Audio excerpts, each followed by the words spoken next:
New York City's Mayor Bill de Blasio is catching a ton of heat for taking 2 days to use the word terrorism to describe the explosion in Chelsea this weekend. One of the things we're going to say to you today is we're going to be very careful and patient to get to the full truth here. De Blasio said he wanted to wait until he had all the facts. That until Monday, it wasn't clear whether there was actually a political motivation for the explosion. But there also might be another reason he waited. There are a growing number of politicians on the left who are trying to be more sensitive about the words that they use. That's Shadi Hamid, a senior fellow at the Brookings Institute and author of Islamic Exceptionalism: How the Struggle Over Islam is Reshaping the World.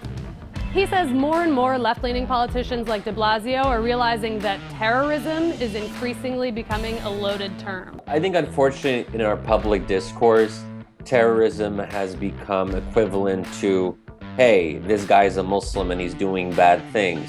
Of course, that's not what terrorism means. It means using violence in the pursuit of any political aims. But de Blasio could have good reason to be sensitive. According to the New York Times, hate crimes against Muslims in America have surged in the wake of terror attacks since 9/11. And a lot of those hate crimes happen in New York City. Earlier this month, 2 Muslim women were attacked on the street in Brooklyn, and another was set on fire. In other words, Hamid said it may be that de Blasio wanted to be absolutely sure before setting off what could have been a wave of Islamophobia in the city.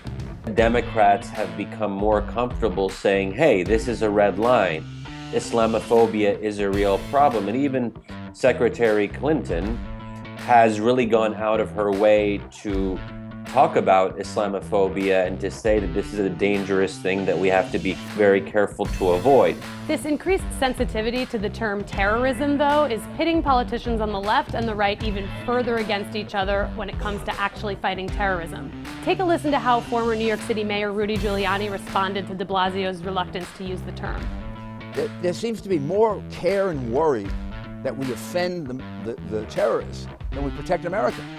That piles on just one more layer of political tension in the fight against terror.